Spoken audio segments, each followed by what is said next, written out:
오늘의 말씀은 영접하는 자, 곧 그 이름을 믿는 자들에게는 이라는 제목으로 요한복음 첫 번째 강의를 시작하도록 하겠습니다. 요한복음은 AD 85년에서 90년경 사도 요한에 의해서 기록된 것으로 일반적으로 이해를 합니다. 우리는 그동안 사도 바울의 서신들을 함께 묵상해 왔는데요.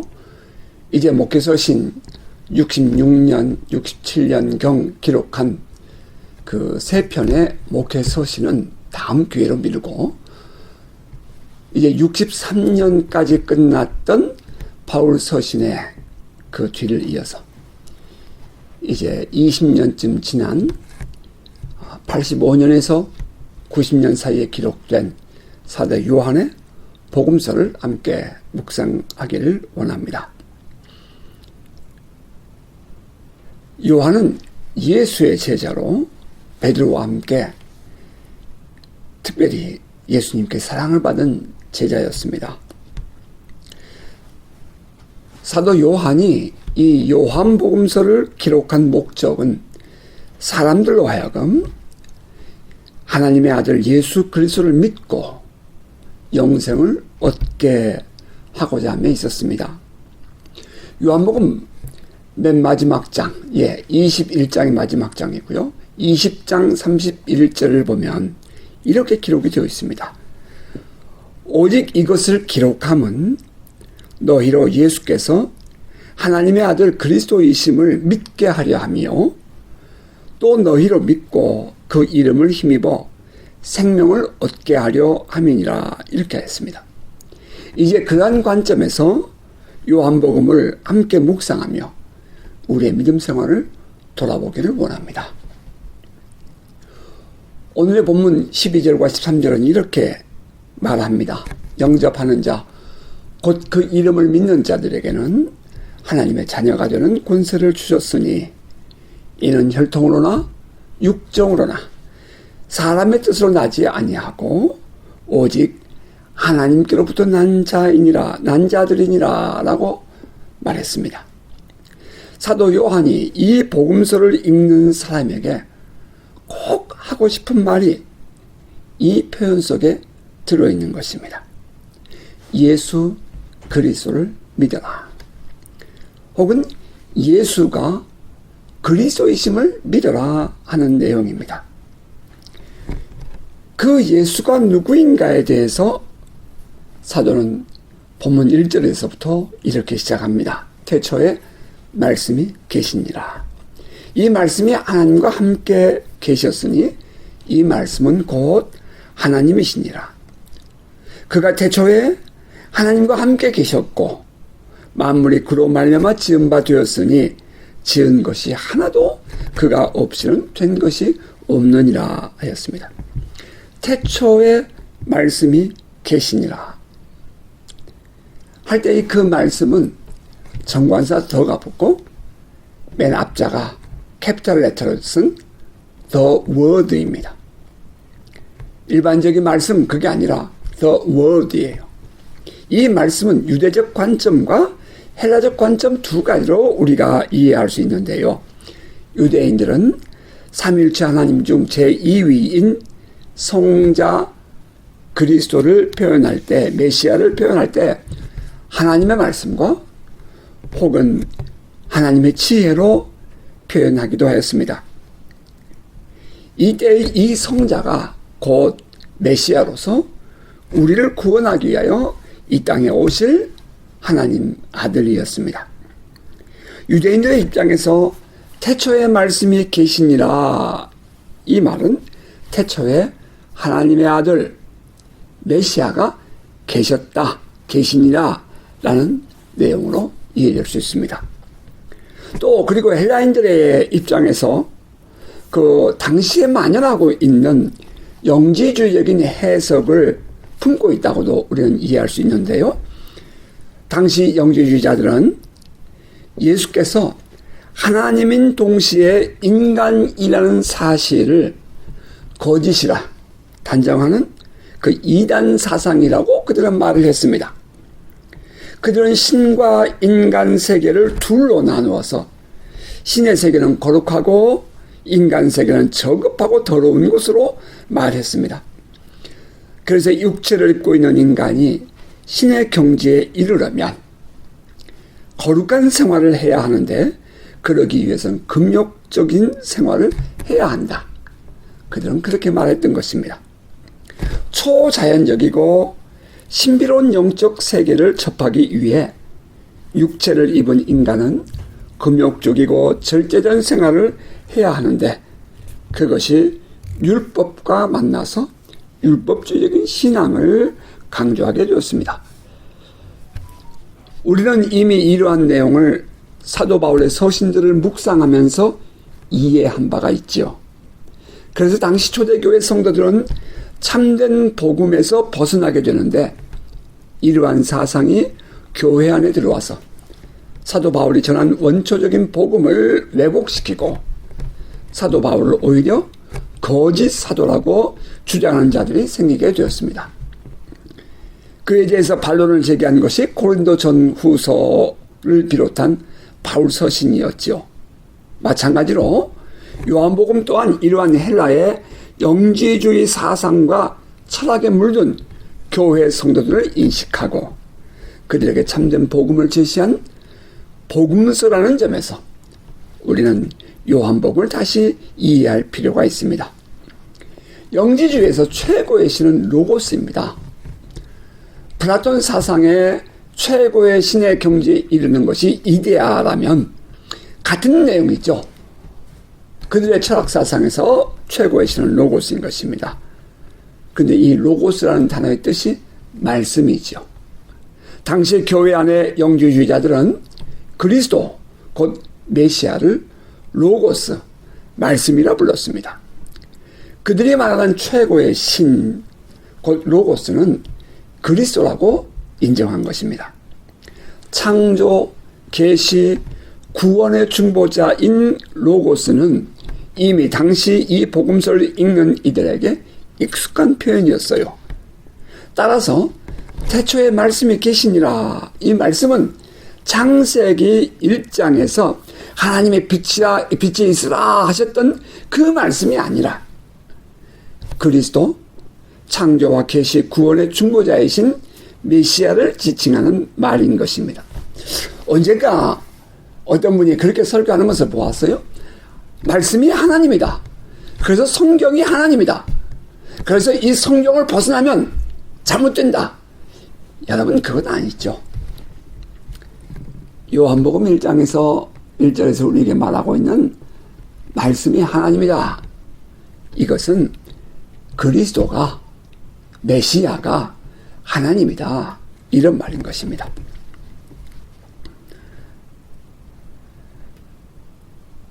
이 내용은 또 뿐만 아니라 이 사도 요한은 그 말씀이 하나님과 함께 계셨다 이렇게 표현하죠. 이 내용은 다니엘이 본 환상과 관계가 됩니다.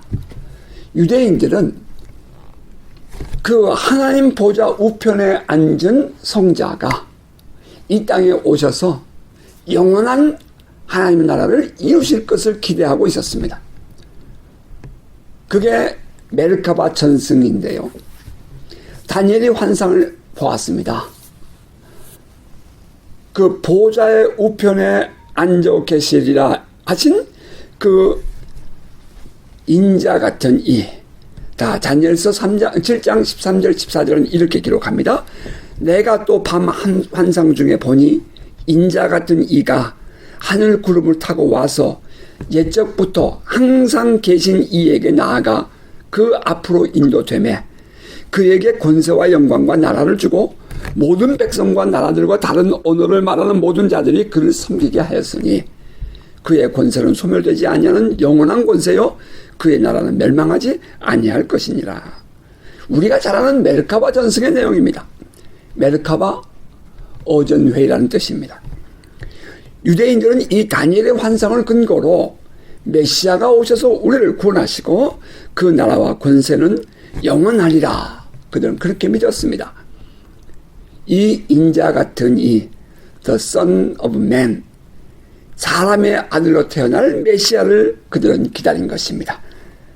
그 메시아는 하나님 보좌 우편에 자리를 갖고 계셨던 분입니다. 자, 하나님과 보좌 우편에 앉으신 분이 영광과 권능이 동등하려면, 정말 완전하게 동등하려면 한 분이어야 하는 거죠. 다시 말해서 말씀 곧 메시아는 하나님과 함께 계신 분인데 그분이 곧 하나님이시다 하는 것입니다. 사도 요한은 지금 그 메르카바 전승을 이야기하고 있는 것입니다. 그가 태초에 하나님과 함께 계셨고 만물이 그로 말미암아 지은 바 되었으니 지은 것이 하나도 그가 없이는 된 것이 없느니라.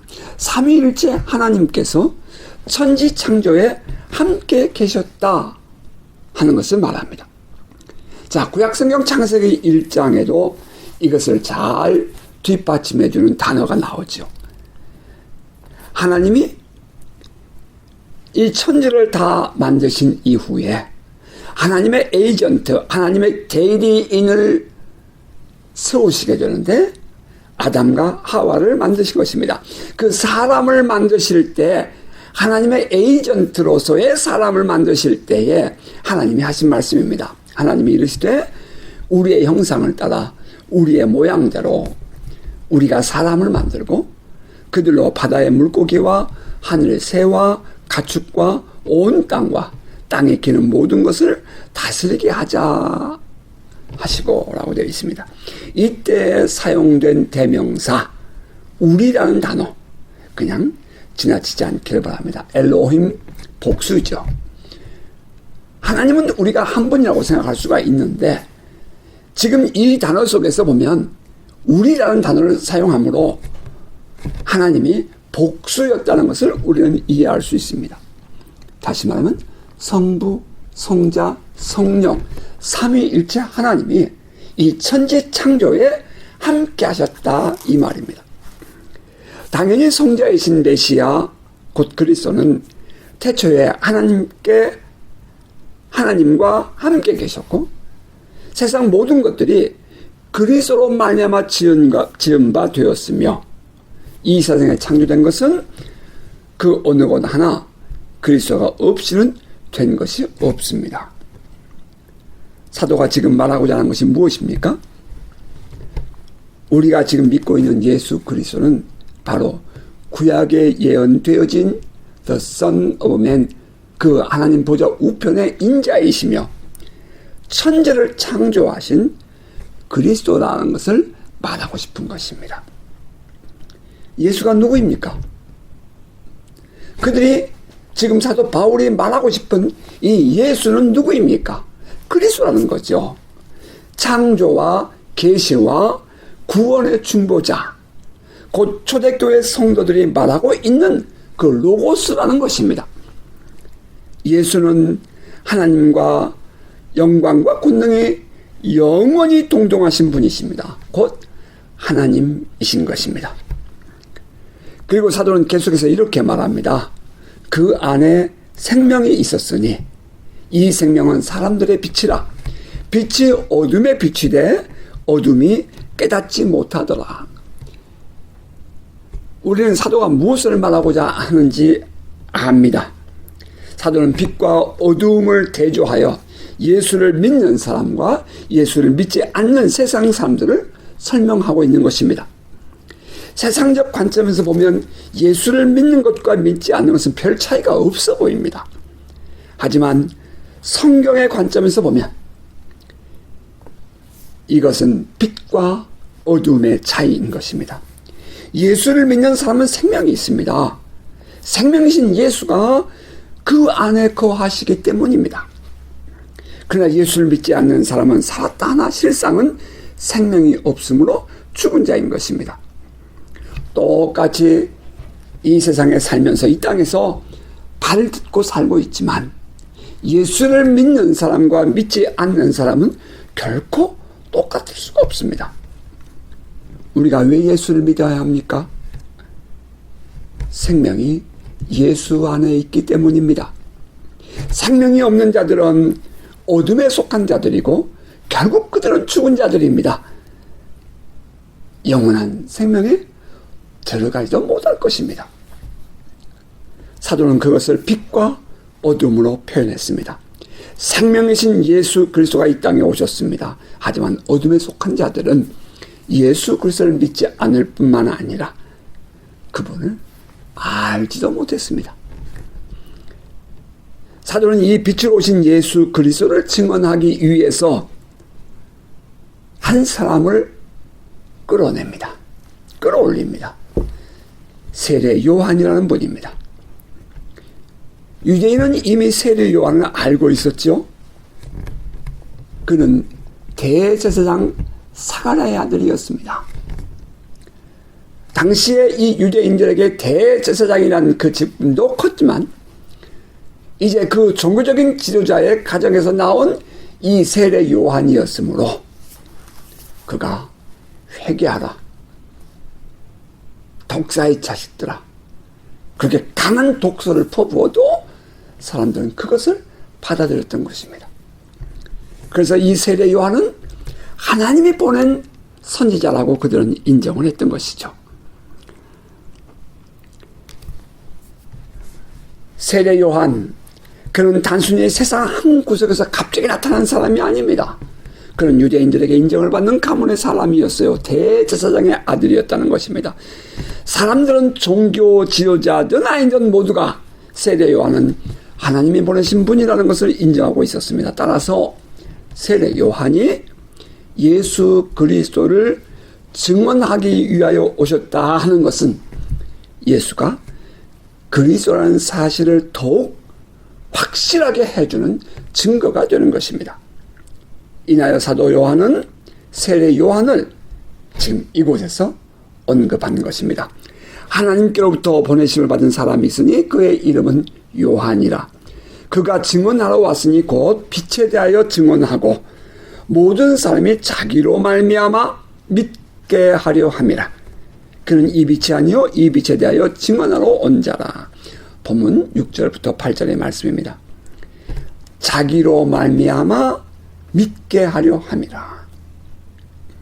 세례 요한은 사람들에게 하나님이 보내신 자라는 인정을 받고 있었어요. 그런 그가 한 일은 내가 빛이다, 그게 아니라 예수가 그리스도다 라는 것을 알리는 것이었고, 그를 통해 사람들로 하여금 예수 그리스도를 믿게 하는 일이었습니다.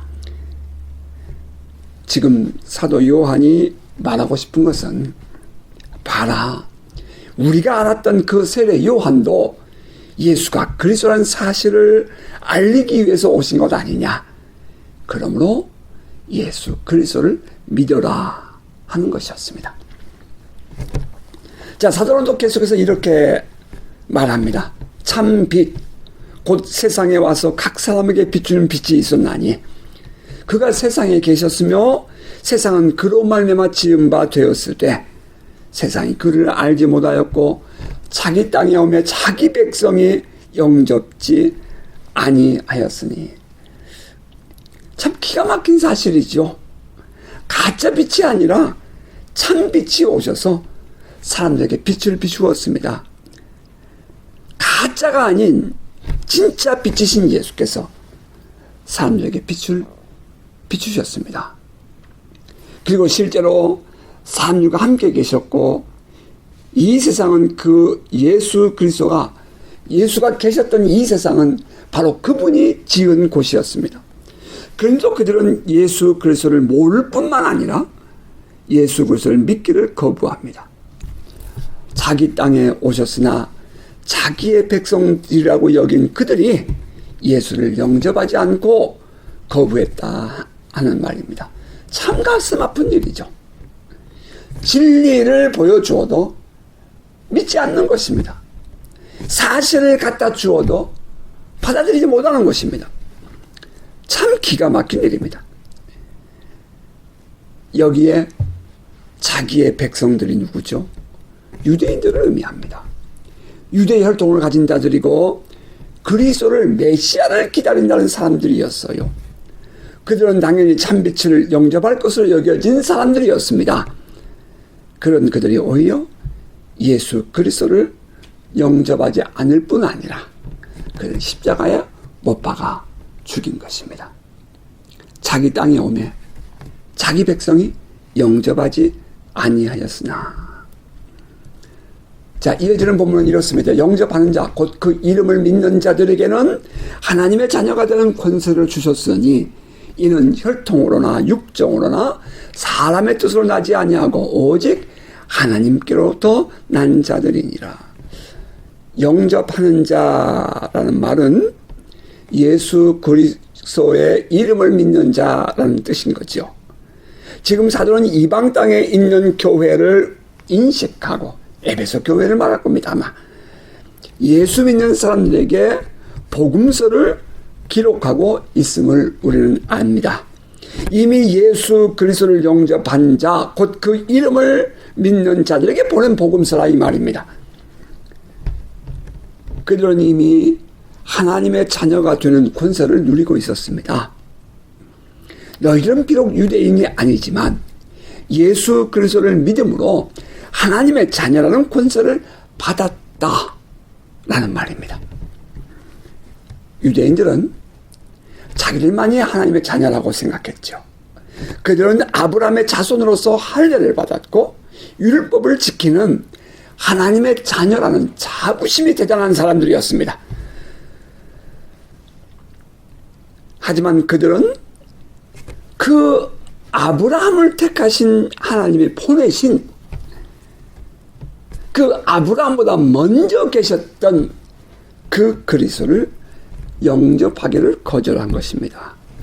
이것은 곧 삼위일체 하나님을 거부하는 행동이 되는 것이죠. 마찬가지로 하나님이 보내신 성령을 거부한다면 이것 또한 삼위일체 하나님을 거부하는 행동이 될 것입니다.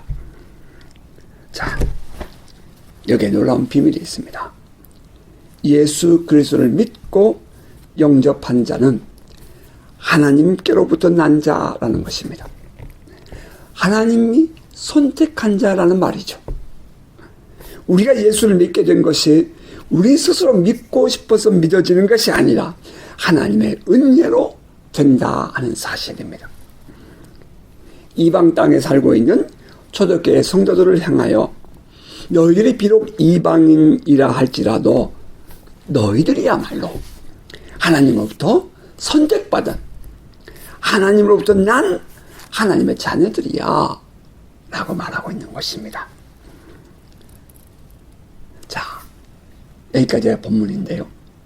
자, 마지막으로 오늘날 우리가 예수 그리스도를 믿는 그 믿음으로 말미암아 얻는 유익은 무엇인가 하는 것입니다. 사도는 그것을 하나님의 자녀가 되는 권세를 받는다 라고 표현했습니다. 하나님의 자녀가 되는 권세를 받는 것입니다. 자녀가 되는 권세, 자녀된 권세가 가져오는 특권은 무엇일까요? 그것은 첫째, 종처럼 두려움으로 하나님을 섬기지 않고 하나님을 아빠, 아버지라고 부를 수 있는 담대함을 갖게 된다는 것입니다. 히브리서 4장 16절에 이렇게 말했습니다. 그러므로 우리는 긍휼하심을 받고 때를 따라 돕는 은혜를 얻기 위하여 은혜의 보좌 앞에 담대히 나아갈 것이니라. 은혜의 보좌 앞에 담대히 나아갈 것이니라. 어떻게요? 우리가 하나님의 자녀이기 때문에. 그리고 로마서 8장 15절은 이렇게 말합니다. 너희는 다시 무서워하는 종의 영을 받지 아니하고 양자의 영을 받았으므로 어덥션, 양자, 어덥션 받았으므로 양자의 영을 받았으므로 우리가 아빠, 아버지라고 부르짖느니라. 이것은 우리가 하나님 앞에 기도할 수 있는 특권을 가졌다 하는 것을 의미합니다. 부모가 자녀의 우는 소리를 주의하여 들어주는 이유는 그 울음소리가 뭐 아름답다거나 그가 특별히 어떤 부분을 잘한다거나 그래서 조건이 있어서 그를 받아주는 것이 아니라 단순히 우는 그 아이가 내 자녀이기 때문인 것입니다. 그리고 둘째로 지금 이제 자녀들이 받는 그 하나님의 자녀로서 받는 권세, 그 특권이 무엇인가? 그것은 종처럼 삭슬 받고 일하는 것이 아니라 우리는 하나님의 기업을 잇는 자가 되었다는 것입니다. 로마서 8장 11절은 이렇게 말하죠. 자녀이면 또한 상속자, 곧 하나님의 상속자요 그리스도와 함께 한 상속자니라고 했습니다. 우리는 예수를 믿음으로 하나님의 나라의 기업을 가진 자가 되었습니다. 왕 되신 하나님이 우리의 아버지가 되신 것입니다. 이보다 더 큰 은혜가 또 있겠습니까? 그 외에도 우리가 하나님의 자녀가 된다는 것은 하나님의 관심과 사랑의 대상이 된다는 것을 의미합니다. 따라서 우리가 누리는 특권은 무궁무진하다 하겠습니다. 예수를 믿음으로 말미암아 하나님의 자녀된 권세를 가진 우리는 참된 자유함이 있습니다. 예수 믿으면 어렵다고 어떤 분은 말합니다. 아니요. 종이에다가 바늘구멍을 놓고 멀리 보면 보이지가 않죠. 하지만 그 바늘구멍을 가까이 놓고 그 안쪽을 바라보면 보이는 것입니다. 아니, 바늘구멍을 통과해버리면 그 속에 모든 것들이 다 내 것이 되는 거죠. 자유로워지는 것입니다. 뿐만 아니라 하나님의 자녀가 됐다 이 권세 안에는 용서와 용납이 가능해졌다는 것입니다. 하나님께서 용서하시고 받아주시는 은혜를 우리에게 허락해 주셨습니다. 아버지가 되시기 때문에. 뿐만 아니라 하나님은 우리 아버지가 되셔서 사랑과 기다림을 허락하셨습니다. 누가복음에 말한 것처럼 당자가 아버지의 모든 유산을 가지고 타국에 가서 다 탕진하고 알거지가 되어서 돌아왔을 때 저 멀리 아들이 걸어오는 모습을 보고 아버지는 달려가서 그에게 입을 맞추고 집으로 영접합니다. 아버지, 이젠 제가 아버지의 자식으로서의 자격도 없고 능력도 없고 아무것도 저는 아닙니다. 저는 그냥 아버지 집의 종으로만 있게 해주십시오. 그럴 수 없다. 그럴 수 없다. 아들이 떠난 이후에 이 아버지는 아들이 언제 돌아올 것인가 기다리고 있었죠. 그리고는 그 아들을 씻기고 옷을 갈아입히고 반지를 끼워주며 아들을 회복시켜 주십니다. restoration, 회복이 이루어집니다. 그 아버지이기 때문에 기다려주시고 사랑해주시는 것이 우리가 하나님 아버지 안에서 누리는 권리, 특권이라는 것입니다. 뿐만 아니라 또 기도의 응답은 말할 것도 없이 성령의 기름 부으심을 통한 권세와 능력까지 그 모든 것이 포함되는 것입니다. 아들을 주시니까 그 모든 것을 너에게 허락지 아니하겠느냐라고 사도 바울은 말했지요. 예수를 믿음으로 누리는 은혜와 축복인 것입니다. 여러분 주위에 아직 예수 그리스도를 영접하지 못한 사람에게 꼭 전해 주십시오. 예수를 믿는 자만이 생명이 있고 빛 가운데 살게 된다는 것입니다. 어떤 분이 예수를 어떻게 영접하느냐고 물어봤습니다. 예수를 믿는 것입니다. 죄 없으신 예수께서 십자가에서 죽으시고 부활하심으로 십자가에 죽은 것은 하나님의 저주를 받은 거죠. 토라에 의하면. 그 하나님의 저주를 받은 십자가에 나무에 달려 죽는 그 벌을 받으셨는데 예수께서 부활하셨습니다. 죄가 없기 때문이에요. 그렇다면 예수께서 십자가에서 나무에 달려 죽은 그 하나님의 저주는 누구를 위한 것입니까? 예수 자신을 위함이 아니라 바로 저와 여러분 우리 모두를 위한 것이라는 것입니다. 예수의 부활은 바로 예수께서 우리의 죄값을 지불하셨다는 확실한 증거가 되는 것입니다. 그것을 믿는 것입니다. 우리가 예수를 믿기만 하면 예수는 우리 안에 오셔서 우리와 함께 거하십니다. 생명이 내 안에 들어오는 거예요. 그 단순히 그걸 믿음으로만 끝나는 것이 아니죠. 고백하는 것입니다. 예수 그리스도께서 내 안에 오셔서 나의 인생을 주관하시며 나의 주가 되어주시기를 구하는 겁니다. 그런 이후에는 흔들리지 말아야 합니다. 우리의 믿음의 근거를 나의 어떤 행동이나 어떤 느낌이나 나의 어떤 삶에 두어서는 안 된다는 것입니다. 우리의 믿음의 근거를 오직 예수 그리스도 안에 두십시오. 그리고 하나님의 자녀된 권세를 누리시기 바랍니다. 기도 생활도 열심히 해보십시오. 하나님을 섬기는 예배도 열심히 가져보십시오. 여러분이 믿음의 사람으로서의 삶을 살아보십시오. 우리가 하나님의 자녀라는 사실을 잊지 말고 모든 일을 믿음 안에서 행하십시오. 그때 우리는 비로소 예수를 믿고 하나님의 자녀가 된 사실을 깨달아 알게 될 것입니다. 자, 말씀을 맺겠습니다. 예수 그리스도를 믿고 영접하십시오. 예수 안에 생명이 있고 예수만이 참 빛이십니다. 예수 그리스도를 믿을 때에 주님은 우리 안에 오시며 우리는 하나님의 자녀가 되는 권세를 누리게 됩니다. 우리 한국 속담에 이런 말이 있죠. 부뚜막에 소금도 집어넣어야 짜다. 아무리 우리가 믿으라 하고 또 믿는다 말하여도 그 믿음이 삶으로 나타나지 않는다면 진정한 권세를 누리지 못하는 것입니다.